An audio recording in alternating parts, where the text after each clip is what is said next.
Boa noite, meus irmãos. Graças do nosso Senhor Jesus Cristo para cada um de nós. Amém? Então, louvado seja Deus por estarmos nos reunindo aqui para adorar o Senhor, louvá-lo. A irmã Fátima estava lembrando hoje que a irmã dela deu tudo certo na cirurgia, né, irmã Fátima? Graças a Deus. Alguns irmãos ficaram sabendo que ela caiu, né? Quebrou o braço e aí fez uma cirurgia e graças a Deus já está em casa. Então, vamos orar aqui agradecendo a Deus pelo cuidado dele e aproveitar também orar pela pregação, tá bom? Então vamos orar, vamos curvar nossas cabeças em reverência ao nosso Deus mais uma vez, pedir mais uma vez para que Ele nos abençoe aqui nesse tempo. Nosso grande Deus, muito obrigado por poder estarmos aqui reunidos em torno da Tua Palavra, como já foi orado aqui, Senhor, que o Senhor possa me usar grandemente pelo poder da Sua Santa Palavra, pelo poder do Teu Espírito. Sabemos que só o Senhor pode de fato gerar transformações em nossos corações. Nos protege como igreja de todos os males, dos nossos próprios pecados, que possamos trabalhar, ó Deus, em unidade, juntamente com a liderança, para assim corrigir, crescer, aparar as arestas, e como tua igreja e teu povo, visando a tua glória, crescermos em amor e unidade para o teu louvor, Senhor. Obrigado também por ter tudo ter ocorrido bem, através da cirurgia, que a irmã da irmã Fátima passou. Obrigado por ter abençoado. Oramos para que esse momento possa levá-la para mais perto de Ti, que as dificuldades a conduza, Deus, a viver uma vida para o Senhor. Abençoa-la nesse sentido. Abençoa a Fernanda também, que as dificuldades que tenham ocorrido possa conduzi-la a crescer em Ti, a amar a Tua Palavra e crescer para a Tua própria glória. É o que nós te pedimos, Deus, em nome de Cristo. Amém. Amém. Ok, irmãos, eu convido vocês a abrirem suas Bíblias lá em Tito. Hoje a gente vai dar continuidade à exposição dessa carta. Algumas quartas-feiras passadas eu iniciei. Queria hoje só relembrar alguns pontos importantes. E o motivo também pela qual eu quis iniciar a exposição nessa carta. Onde a principal delas está na forma como nós vemos as igrejas hoje. E aconteceu recentemente um caso do Stephen Laws, talvez alguns dos irmãos tenham tomado conhecimento disso. Um homem muito conhecido, um pastor teólogo, de forma, assim, até para mim como seminarista, pastor foi uma grande referência para mim. Caiu no pecado, ele foi descoberto, pelo que contam, porque parece que é um caso que está muito escondido, mas pelo que conta é que ficaram sabendo que ele estava em adultério, e foi exposto o pecado dele. O próprio Senhor, nós queremos, expôs ele, né? Isso foi um baque muito grande para a igreja, muito grande. E nesse caso, irmãos, do Stephen Laws, isso acaba chacoalhando mais a gente, nos deixando angustiado, porque é alguém que conhece muito a palavra de Deus, alguém que ensina a líderes, pastores, está à frente da igreja. Então, quando a gente vê isso, isso nos abala e nos entristece muito, porque o nome de Cristo ele é envergonhado de alguma forma. Mas, infelizmente, isso não aconteceu apenas com ele. Quando nós vemos casos e notícias de pastores que caem em escândalos e pecados, isso, pelo menos no meu coração, o primeiro sentimento é de medo. Medo comigo mesmo. Medo com os nossos pastores, com os nossos líderes, e com os irmãos, claro. Mas medo, irmãos, porque nós estamos suscetíveis a isso. Por quê? Porque nós somos pecadores. E como igreja local, nós precisamos trabalhar em unidade, para de alguma forma, irmãos, lutarmos para que isso não aconteça. Como o pastor sempre gosta de ensinar aqui para a gente, né, os pastores, aquela ideia do aconselhamento preventivo, de você já buscar ajuda antes que a dificuldade ou o problema esteja grande demais. Então eu creio, irmãos, piamente, que cada um de nós, como uma família que somos, como um corpo que somos, ou como Pedro diz, um edifício, onde cada um de nós deve se ver como um tijolinho da igreja, tem que ver que você é importante para trabalhar na unidade, no cuidado e na purificação da igreja local. E eu creio que a carta de Tito nos ajuda a isso, a relembrar de bases que são fundamentais para crescermos como igreja, de bases que são essenciais para construirmos ou continuarmos rumo a viver em uma igreja saudável, uma igreja que teme a Deus, que de alguma forma, irmãos, trabalhando nesse cuidado mútuo, pessoalmente uns com os outros, nós conseguiremos evitar problemas como esse do Stephen Laws, problemas como outros que nós devemos conhecer particularmente. E eu creio que aqui Tito vai nos ajudar nesse sentido. Vamos ver aqui só o versículo 5 dessa carta. Hoje eu queria me deter apenas nesse verso. Brevemente a gente pensar um pouco a respeito desse assunto. E eu quero relembrar o propósito dessa carta onde Paulo escreve para Tito. Ele diz assim, escrevendo a palavra inspirada do nosso grande Deus, verso 5: por esta causa te deixei em Creta, para que pusesses em ordem as coisas restantes, bem como em cada cidade constituísses presbíteros, conforme te prescrevi. Então a carta de Tito, ela pode ser dividida pelo menos em 3 grandes partes. Nessa primeira, onde Tito, ele é instruído a estabelecer líderes na comunidade local. A segunda parte, onde Tito vai ser instruído a respeito de como ensinar a igreja a viver o evangelho. E uma terceira parte, capítulo 3, a partir do versículo 12, Paulo vai começar a ensinar a respeito da disciplina, do cuidado, da purificação que nós devemos ter uns com os outros, ou fazermos uns com os outros, para que a igreja cresça em santidade e em piedade. Paulo havia deixado Tito nessa igreja, provavelmente porque a passagem que ele teve ali foi muito rápida.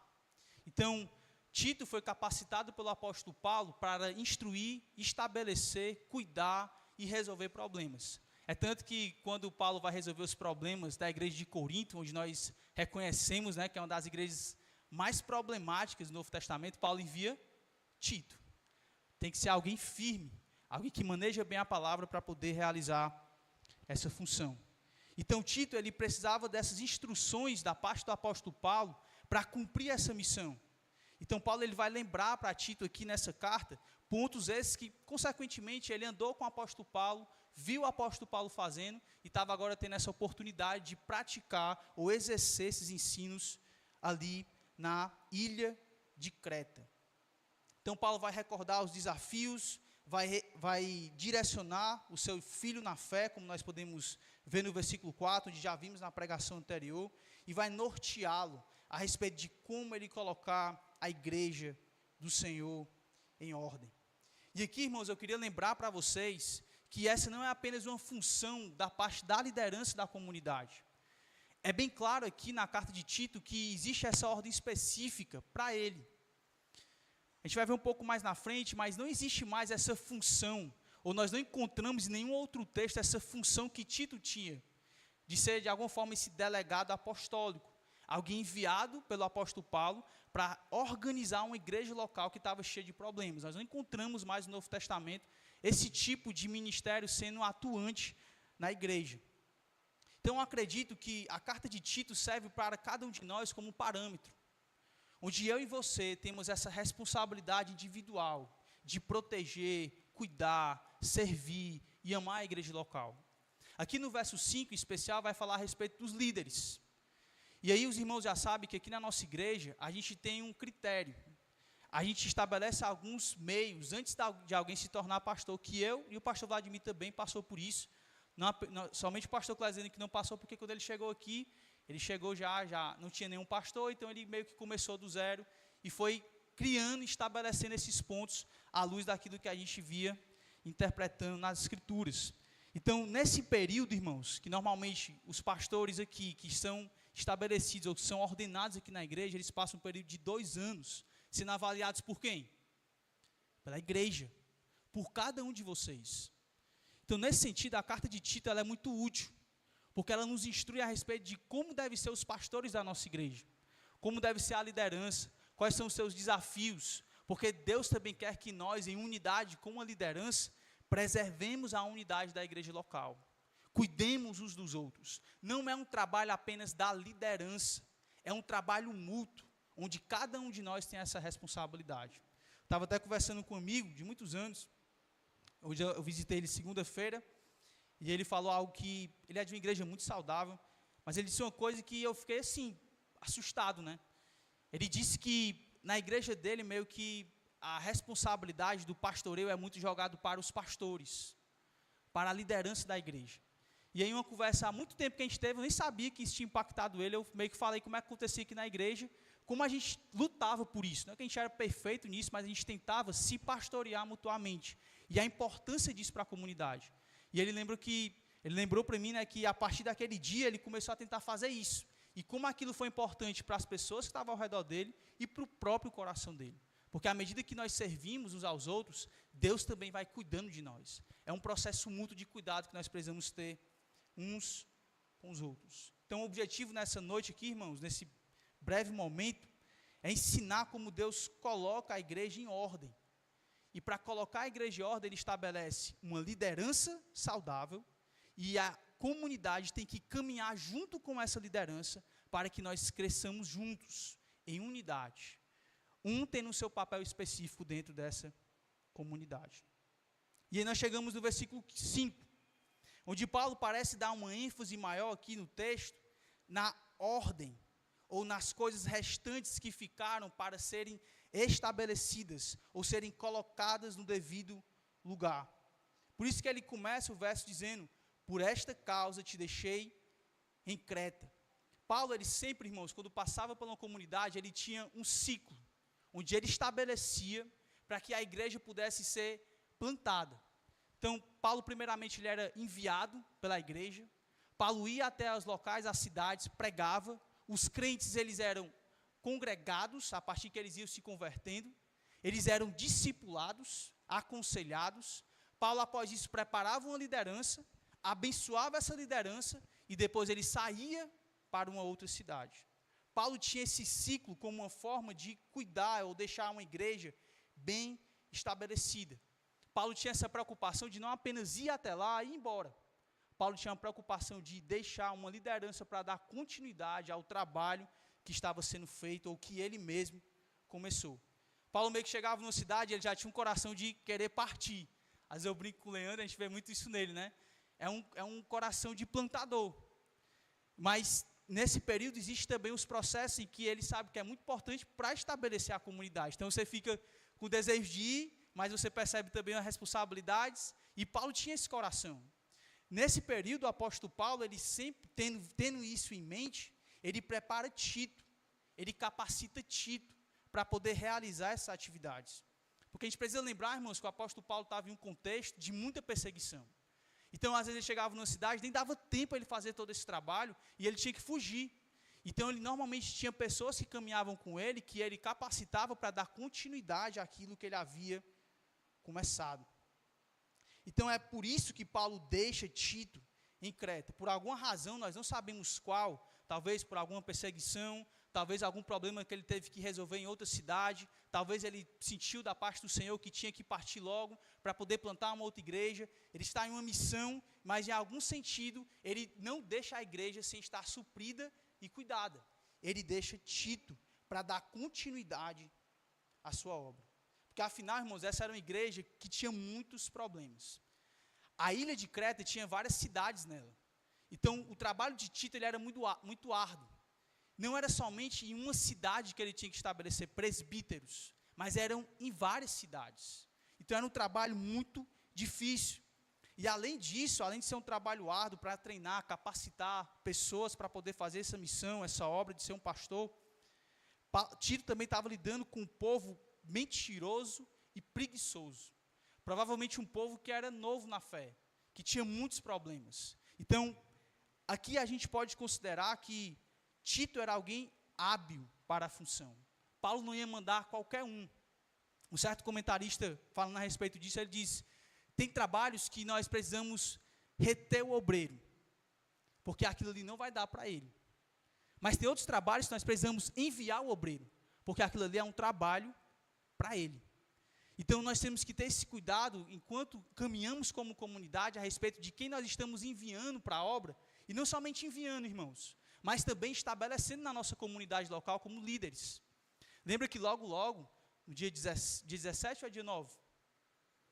17, né? A gente vai estabelecer aqui na nossa igreja líderes para os departamentos, para conduzir a igreja ao longo do ano. Claro que esses líderes estão em submissão aos pastores da comunidade, como Deus estabelece, né? E aí eles vão ensinar, vão conduzir, vão liderar. E quem é que vai estabelecer isso no final das contas? Nós. E nós temos que ter isso em mente, irmãos. São pessoas capacitadas para servir a Deus ali.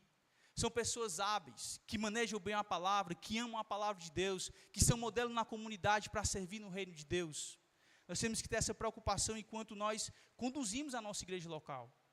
Porque como aconteceu com o Steven Laus, muitas vezes isso acontece dentro da nossa igreja local. Líderes que muitas vezes estão lá, mas com o coração distantes de Deus. E de alguma forma, irmãos, Deus vai expor. Deus nunca deixa o pecado impune. Deus ama a sua igreja. E Ele faz isso para o próprio bem da sua igreja. Porque o ideal de Deus é que ao expor um pecado, a pessoa se arrependa. Muitas vezes isso não acontece, mas infelizmente, o ideal é que a pessoa se arrependa e busque a Deus diante do seu pecado cometido. Mas o ponto que eu quero frisar, irmãos, é essa preocupação que nós devemos ter em cuidar, preparar, servir uma próxima geração. Nós temos batido muito nessa tecla aqui na nossa igreja, e eu creio que isso é um ponto importante para lembrarmos como igreja, como povo de Deus, que nós precisamos cuidar uns dos outros e preparar uma próxima geração para dar continuidade naquilo que Deus quer que a gente faça. Paulo tinha um Tito, e você? Quem você tem treinado? Quem você tem instruído? Quem você tem capacitado para dar continuidade na obra que Deus tem conduzido o seu coração? Quem você tem discipulado? Quem você tem aconselhado? Esses dias eu estava conversando com os pastores no grupo, e uma das notícias que nós enfatizamos lá era a respeito da última pesquisa do IBGE, onde mostrou que 49 ponto alguma coisa por cento das mulheres chefiavam a casa. Um aspecto de liderança no lar. Eu até fiquei meio em dúvida, né? O que seria chefiar? Quais foram os parâmetros que eles estabeleceram para dizer o que é um chefe no lar, né? Não sei se é um parâmetro financeiro, quem ganha mais ou quem ganha menos, eu não sei. Mas o ponto é como as coisas do mundo têm de alguma forma entrado dentro da comunidade. Essa ideia, irmãos, por exemplo, de que a liderança é esse aspecto autoritativo. Quando a gente fala, por exemplo, por aí, no meio do nosso trabalho, na faculdade ou algo do tipo, que tem que haver essa liderança, essa submissão dentro da família, as pessoas olham para a gente com estranheza. Já vão logo nos detonando. E isso acaba adentrando dentro da igreja. As moças da igreja acabam adquirindo essa visão também. De que se submeter, estar submissa ao marido, isso é errado. Se sente mal por fazer isso. Ou até mesmo, irmãos, valores que Deus estabelece na sua palavra, como ter filhos. As pessoas não querem mais ter filhos. Cristãos, estou falando dentro da igreja local. Valores e filosofias do mundo adentrando dentro da igreja. E a gente acaba desvalorizando as coisas que Deus valoriza. Não estou dizendo que a gente tem que ter 10, 100 filhos, não é isso. Mas nós temos que considerar a palavra de Deus e pensarmos o porquê que não queremos ter filhos. Porque é uma bênção de Deus, não é não? Amém? É uma bênção. Então, quais são as razões? Por quais motivos? E isso vai também, irmãos, para diversas áreas da sociedade, diversas áreas da nossa vida, onde muitas vezes estamos dentro da igreja e nós caminhamos com valores e pensamentos do mundo. E aqui Paulo, ele estabelece ou cuida de Tito para que Tito dê continuidade àquela missão que o próprio Cristo deu para o apóstolo Paulo. E nós temos que ter essa preocupação uns com os outros. Porque, irmãos, lembra do povo de Israel? Foi uma geração que servia a Deus, temia a Deus, e em uma geração, na próxima geração, eles já nem lembravam e nem sabiam mais quem era o Senhor. Erro de quem, irmãos? Desses líderes, dos pais, das pessoas que estavam lá ensinando, ou não estavam ensinando. E às vezes nós estamos dentro da igreja local, vivendo nossas vidas, e o culto de quarta-feira, o culto de domingo, se torna apenas um dia para a gente cantar. E isso é uma bênção. Para ouvir a pregação, amém, glória a Deus, isso é uma bênção também. Mas não é só isso. Nós temos que ter essa preocupação de empatia, trazer o irmão para perto, a irmã para perto, e cuidar uns dos outros, ensinar uns aos outros, para que assim, dessa forma, irmãos, nós venhamos de alguma forma proteger a igreja de Deus, proteger o povo de Deus, proteger os irmãos de cometerem pecados. Quantos jovens, talvez do seu lado, está cheio de dúvidas, cheio de problemas, lutando contra pecados, e ele às vezes só precisa da sua aproximação, do seu cuidado, da sua preocupação, para que você vá até Ele e ajude Ele. Deus te deu o conhecimento, Deus te capacitou, Deus te instruiu, você foi discipulado, foi ensinado. O que você está fazendo com esse conhecimento? Nós temos que repassar, irmãos. Temos que ter esse cuidado, essa preocupação do apóstolo Paulo. Como ele fala para Timóteo, com as mesmas palavras, dizendo: as palavras que você ouviu na presença de muitas testemunhas, confias a homens fiéis, que sejam também capazes de ensinar a outros. O ponto de Paulo aqui é: olha, Timóteo, tem essa preocupação das coisas que você está aprendendo, das coisas que Deus está te instruindo, que você ouviu diante de muitas testemunhas, que você pegue essas palavras e também você passe para o próximo, que você edifique, discipule, cuide do próximo. Então nós temos que ter esse cuidado, irmãos, para que a igreja de Deus esteja em ordem, ter esse cuidado preventivo, essa preocupação uns com os outros, não perdermos essa característica entre nós. Nossa igreja está crescendo muito, e uma das preocupações da liderança é justamente essa. A gente está grande em números, mas pequenos em coração. Perdermos esse tato de cuidarmos, de nos preocuparmos, de a gente nos aconselhar, de nos confrontarmos mutuamente, de termos esse momento de procurarmos uns aos outros. Então que a gente possa continuar alimentando isso, para que a igreja de Deus continue crescendo de forma saudável, para a glória do nosso Deus. Então para que Paulo de alguma forma usasse ou conduzisse Tito, ele estabelece aqui alguns critérios de como ele deveria realizar essa função. Então Paulo diz assim: por que Paulo deixou Tito lá? Por que Paulo preparou Tito? Ele diz: para que pusesses em ordem as coisas restantes. É interessante vermos aqui nessa carta especial, que a igreja estava precisando de cuidados básicos mesmos, como até mesmo ter um pastor, um líder. Havia um trabalho aqui, provavelmente pelo apóstolo Paulo, como eu falei anteriormente, que não foi completado. Por isso que ele usa essa palavra aqui, de colocar em ordem. Essa palavra aqui ela é um termo médico, que é aplicado para a correção de um membro torto. É uma ideia de colocar as coisas em ordem. Um membro que está torto vai ser colocado no seu devido lugar. Então havia coisas tortas dentro da comunidade que precisavam de correções, que precisavam de exortações, de repreensões. Coisas essas que o apóstolo Paulo não deu tempo de tratar, mas que ele desse um jovem, Tito, para poder resolvê-las e corrigi-las. E uma delas, como eu tenho enfatizado ao longo dessas pregações, ou dessas duas pregações, é para que Tito constituísse presbíteros. E perceba que a palavra presbíteros aqui, ela está no plural. A ideia é que Deus estabeleceu dentro da sua igreja, que haja mais de um pastor. Não que seja errado quando nós vamos visitar, ou vemos outras igrejas por aí, vemos apenas um pastor na igreja. Mas eu entendo, irmãos, que biblicamente esse não é o ideal de Deus. Para você ter noção, a palavra presbítero no singular só aparece uma vez no Novo Testamento, que é em 1 Pedro capítulo 5, versículo 5, onde Pedro vai falar: rogo aos presbíteros e eu presbítero com eles. Essa é a única vez que aparece presbítero no singular. Todas as outras vezes, em Atos, aqui em Tito também, até na própria passagem de 1 Pedro capítulo 5, a primeira palavra presbíteros sempre aparece no plural, com a ideia da importância de haver líderes no plural dentro da comunidade. Eu sei que existe por aí, irmãos, vários tipos de governos. Existe o governo episcopal, onde um líder, um pastor manda em tudo. Existe a ideia do governo do presbitério local, que é um governo que é seguido muito pela igreja presbiteriana, onde existem concílios, e esses concílios decidem todas as coisas da igreja, e a igreja se submete a esses concílios. Tem muito mais coisa, só para resumir para os irmãos. Mas quem estabelece esses presbíteros, claro, é a igreja. E a igreja dá esse bastão para que os presbíteros, homens confiáveis, conduzam a comunidade.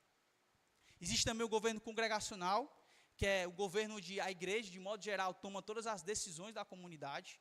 E eu creio que na nossa comunidade a gente entende que existe uma união entre o presbitério local e o governo congregacional, que é o que a gente vê em Atos. Quando eles vão tomar a decisão a respeito dos diáconos, os líderes, Pedro, os apóstolos, veem os problemas, eles observam estabelece como é que aquele problema vai ser resolvido, estabelece o critério de como tem que ser os homens que vão ser os líderes para resolver o problema, e eles passam para a igreja, para que a igreja tome a decisão. Então, os líderes filtram, e a igreja, a partir desse filtro, toma essa decisão final. Hoje nós entendemos que esse é o governo, onde de alguma forma essa união dos textos sagrados, que nos ensina a respeito desse assunto. Mas o ponto aqui que Paulo está ensinando para Tito é que presbíteros tinham que ser estabelecidos na comunidade. E aí precisamos lembrar, irmãos, que a palavra bispo, como acontece, por exemplo, no versículo 7, veja comigo, ó, porque é indispensável que o bispo, aqui se tornando de alguma forma a palavra que intercambiavam a palavra presbítero. A palavra bispo, a ideia da palavra é uma palavra grega, usada muito no meio gentil, que significa supervisor. Alguém que vê de cima, que organiza as coisas, que vê onde é que está o problema e vai supervisionando, cuidando. Que de alguma forma isso aponta para o que o pastor tem que fazer, para a função que o pastor tem que realizar. Normalmente, o pastor tenta sempre, a gente no caso os pastores, tenta sempre não estar no meio da liderança de departamentos. Claro que às vezes a gente participa, muitas vezes, mas a ideia é tentar de alguma forma a gente estar supervisionando, e estando no meio de todos, ajudando. Só uma forma prática de como a palavra bispo pode ser aplicada no nosso meio.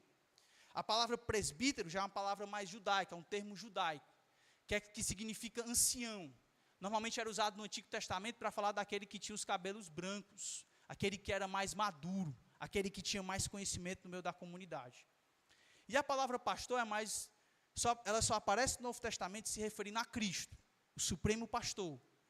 Mas ela se aplica aos pastores. Lá em Atos, Paulo vai dizer para que a gente pastoreie o rebanho de Deus. Então isso é aplicado também de alguma forma para os pastores.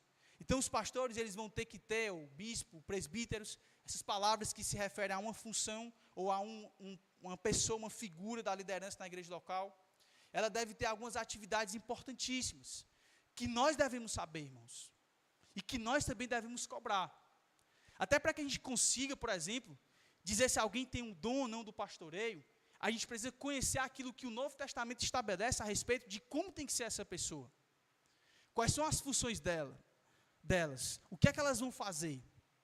Para que a gente, como comunidade, juntamente com a liderança, possamos tomar essa decisão com temor a Deus, em amor à palavra de Deus.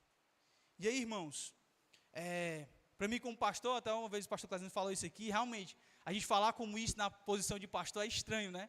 Mas, levando em consideração que essa é a palavra de Deus, é assim que Deus estabelece, pastores são presentes para a igreja.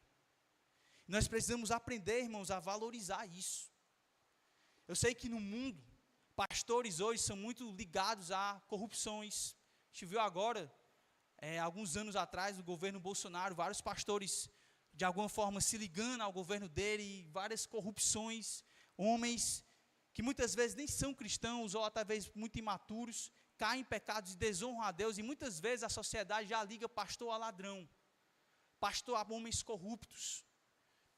Mas a palavra de Deus chama pastores de presentes, de homens que são dados pelo próprio Deus para cuidar da igreja local, para amar a igreja local, para servir a igreja local. E foi o próprio Deus que projetou assim, irmãos. Deus projetou para que esses presbíteros, no plural, supervisionem, pastoreiem, cuidem da igreja, para que a igreja, nesse caso, se submeta a esses homens, para que juntos, nesse trabalho eles possam honrar a Deus e colocar as coisas em ordem, proteger a comunidade de falsos mestres, de pecados, e assim crescermos juntos em santidade. Aqui no capítulo 2 de Tito, no versículo 15, Paulo de alguma forma diz como é que esses homens têm que ser, o que eles têm que fazer. Ele diz lá: diz estas coisas, exorta e repreende também com toda a autoridade. Ninguém te despreze. Então esses homens, com a autoridade não deles, não da cabeça deles, não do coração deles, mas com a autoridade da palavra de Deus, eles têm esse papel, irmãos, de chegar até nós e dizer: irmão, isso aqui está errado, isso aqui é pecado, de nos encorajar, de nos consolar, de nos fortalecer, de nos direcionar. Esses homens com a autoridade vinda de Deus, tem esse papel fundamental de nos conduzir, para que possamos dessa forma estarmos unidos à missão de Deus. Porque Deus estabeleceu assim, Ele como supremo pastor, usa pastores para pastorear e cuidar da sua igreja e do seu povo. Assim, irmãos, surge a pergunta: qual deve ser então a nossa atitude com essa liderança? Como é que nós devemos agir diante dessa liderança? O irmão Alex pregou recentemente, 1 Pedro capítulo 5, versículo 12 ao 13, onde lá o termo ser submisso em humildade se aplica também à igreja local. Mas eu queria ver rapidamente com vocês um outro texto que está lá em Hebreus, capítulo 13, versículo 17. Vamos abrir lá, por favor, Hebreus 13.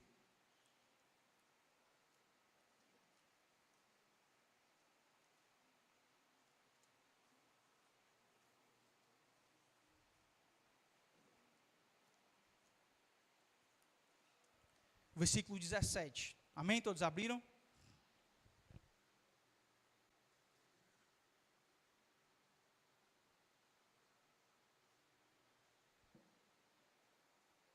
Então a pergunta é: como que a igreja deve se comportar diante dessa liderança, que tem o papel de nos pastorear, de nos exortar, de nos direcionar, de nos conduzir na palavra de Deus? O texto sagrado diz assim, Hebreus 13, 17: obedecei aos vossos guias, e sede submissos para com eles, pois velam por vossa alma, como quem deve prestar contas, para que façam isso com alegria, e não gemendo, porque isto não aproveita a vós outros. Então, aqui o autor estabelece como é que a igreja local deve se comportar diante desses líderes. Essa obediência aqui, irmãos, não é uma obediência cega, porque normalmente a gente tem dois extremos. Nós temos um extremo de pessoas totalmente insubmissas, que desrespeitam os pastores, que estão nem aí para a questão de liderança, e isso às vezes revela um coração distante de Deus, outro ponto para a gente considerar. E um outro extremo seria aquelas pessoas que idolatram figuras pastorais, que não confrontam, que não corrigem, que não dão ideias, que acham que a palavra do pastor ela é inerrante. O ponto aqui de equilíbrio seria a palavra de Deus. O que o pastor está aconselhando, cuidando, está de acordo com a palavra de Deus? O que ele está dizendo vai contra as escrituras? É contrário àquilo que Deus está instruindo, aquilo que Deus ordenou? Porque o papel do pastor é se esmerar na palavra e trazer direções diretas, implicações práticas para a vida do povo, para o nosso dia a dia. E em nós, como povo de Deus, que devemos nos submeter a essa liderança, devemos ter esse cuidado, de como os bereanos, que é um exemplo para nós, enquanto Paulo ensinava, eles olhavam na palavra para ver se aquilo que Paulo estava ensinando estava de acordo. E nós temos que ter esse cuidado, irmãos, resgatar aqui para nós a importância do sola escritura, de que nós devemos, como povo de Deus, ter esse cuidado com a palavra de Deus. Cada irmão que sobe no púlpito, quando os aconselhamentos são feitos, está sendo de acordo com a palavra de Deus. É daqui do texto sagrado que emana os ensinamentos que está sendo dado a você. E para que isso aconteça, nós precisamos conhecer a palavra, nos aprofundar na palavra. E a partir disso, irmãos, nos submeter. John MacArthur diz assim: a igreja ela é responsável para ajudar seus líderes a realizar o seu trabalho com satisfação e deleite. Ou seja, esse papel que os pastores têm de pastorear, exortar, repreender, cada um de nós, como membro da igreja local, também devemos fazer parte disso. Pastoreando junto com eles, mas também de modo prático, irmãos, sendo submissos, obedecendo os nossos guias.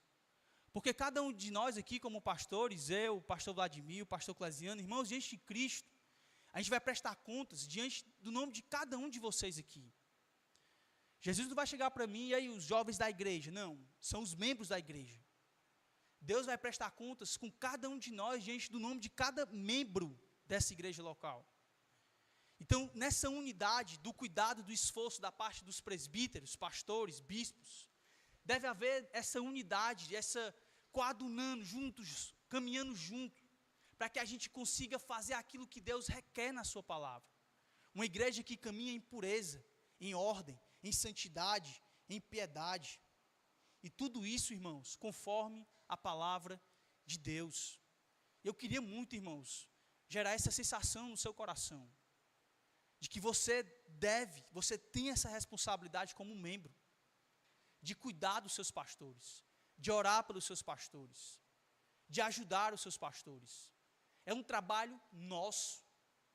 Ninguém aqui, irmãos, está aqui por causa de dinheiro. Se algum pastor subir aqui no púlpito por causa de dinheiro, removam eles da igreja. A gente vai trabalhar mais na frente, outra pregação, o caráter que o pastor tem que ter. E um desses é que ele não seja apegado ao dinheiro.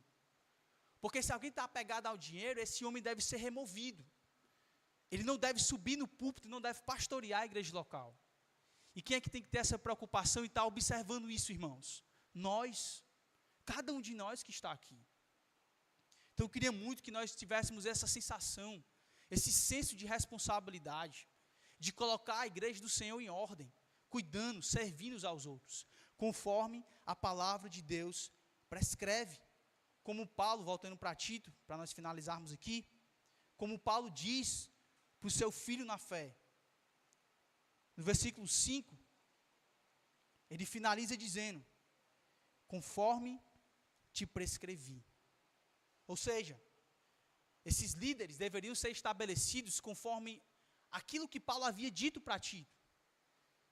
Eu estou enfatizando isso porque não é uma lista aqui, irmãos, exaustiva. Quando você compara essa lista com outra lista de 1 Timóteo capítulo 3, são listas que vão ter algumas coisas a mais ou diferentes. Então o ponto aqui não é ser exaustivo quanto à qualidade desse presbítero ou desse pastor. Mas que Tito, de alguma forma, à luz daquilo que Paulo havia ensinado para ele, não menos do que esses critérios, eu digo mais do que esses critérios que nós iremos ver mais na frente, tá? Não menos que isso, mais do que isso, eles devem ser estabelecidos e colocados para cuidar do povo de Deus.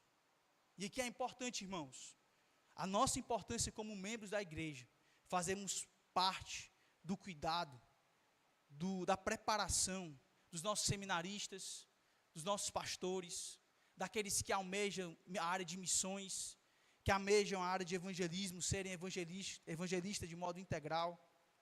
Termos esse cuidado de observarmos esse critério. Porque não é somente, irmãos, falar bem. Não é somente ter um título. Terminei no Cibima. Não é somente ter vários cursos. Não é isso que faz um pastor. Não é isso que forma um pastor. Somente o Espírito Santo, irmãos, forma um pastor. As qualidades que nós vamos ler aqui, nós iremos ver um pouco mais na frente, que o servo de Deus tem que ser irrepreensível, marido de uma só mulher, hospitaleiro, ter um bom testemunho dos de fora, ter filhos ordenados, filhos crentes, fiéis. Tudo isso aqui, irmãos, é só o Espírito Santo que gera no coração de um homem. Por isso que a questão não é se alguém tem habilidade para alguma coisa. É se o Espírito Santo separou essa pessoa para realizar determinada função. Porque na vida dos pastores que estão aqui, foi isso que aconteceu. Ao longo dos anos, Deus foi lapidando, conduzindo para nos trazer até aqui. E os irmãos têm que observarem isso. Se isso é uma ação do Espírito, ou é uma ação, muitas vezes, irmãos, da carne. Porque eu creio, irmãos, quando nós temos esse cuidado, essa preocupação de quem está pregando, de quem está liderando, de quem está ensinando, essa preocupação em saber se essa pessoa de fato é um modelo de piedade, de amor, onde a sua família é ordenada, sua família ama a Deus. Não estou falando aqui, irmãos, de perfeição, de modo nenhum. A palavra irrepreensível é a ideia de ter ganchos. É como se, imagina o corredor aqui, é como se o pastor passasse pelo corredor, e a ideia de ser repreensível é ter vários ganchos, vários problemas onde você possa pegar. E irrepreensível é o contrário disso. Ele passa e ninguém pode pegar na sua munheca e dizer, ei, tem esse problema aqui. Sua família está assim, sua vida está assim, seu caráter é reprovado aqui. Então, não é que o pastor tem que ser alguém perfeito, ou um líder tem que ser alguém perfeito. Não. O líder tem que ser um modelo de arrependimento, de mudança, de santificação. Não é que ele está no topo da tabela e ele é o mais maduro da igreja. Não. Mas ele está entre os mais maduros da igreja. Ele é um modelo até para os maduros da igreja. Porque eu creio, até para mim como jovem pastor, que muitos irmãos aqui que não são pastores, eu de alguma forma estou caminhando na mesma maturidade que eles. Por isso que de alguma forma Deus foi me capacitando para servir os irmãos, assim também como os outros pastores. Deus coloca esses homens para ser um modelo para a comunidade. Então não significa perfeição, mas significa ser apto, alguém piedoso, alguém que não tem ganchos, alguém de fato que ama o reino de Deus. O desejo, irmãos, é importante. É muito bom. De fato, o ministério episcopal, como Paulo diz, é uma excelente obra. É maravilhoso, irmãos, servir a Deus. É maravilhoso ver pessoas se rendendo a Cristo, pessoas se arrependendo dos seus pecados, buscando ao Senhor, fazer parte daquilo que Deus está fazendo, cooperar com essa missão de ensinar, exortar, pastorear, repreender, trazer para perto, chorar com os irmãos, se alegrar com os irmãos. Isso é uma obra maravilhosa. É incrível ser pastor, mas não é só um desejo, onde muitos jovens têm, olham e acham legal, muitas vezes sendo atraídos pelo púlpito. É uma questão também de caráter, pois é o caráter que vai validar o seu chamado. E aí nós, como um povo de Deus, devemos ter essa preocupação, esse cuidado, de olharmos para os nossos pastores, olharmos para a nossa igreja, irmãos, e nos pastorearmos. Fazer aquilo que Deus espera que nós façamos como povo dele, e crescermos, para que nós não terminemos como Stephen Laws, como homens ao longo da história piedosos, mas que caíram e mancharam o nome de Cristo. Que nós possamos ter esse cuidado pessoal com o nosso coração e também com o coração do outro, para que a gente possa crescer como um povo unido, que ama o reino de Deus e que obedece a palavra de Deus. Amém? Vamos orar, irmãos, mais uma vez. Nosso grande Deus, obrigado pela tua santa palavra, que nos corrige, nos confronta. Tua palavra que nos lembra também pontos importantíssimos para a nossa comunidade, para nós como igreja.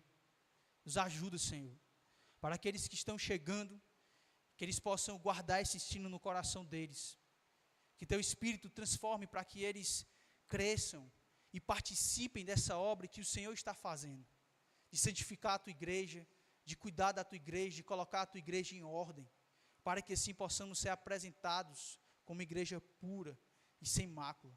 Sabemos que é isso que o Senhor Jesus Cristo está fazendo, e é isso que Ele vai fazer até o último dia.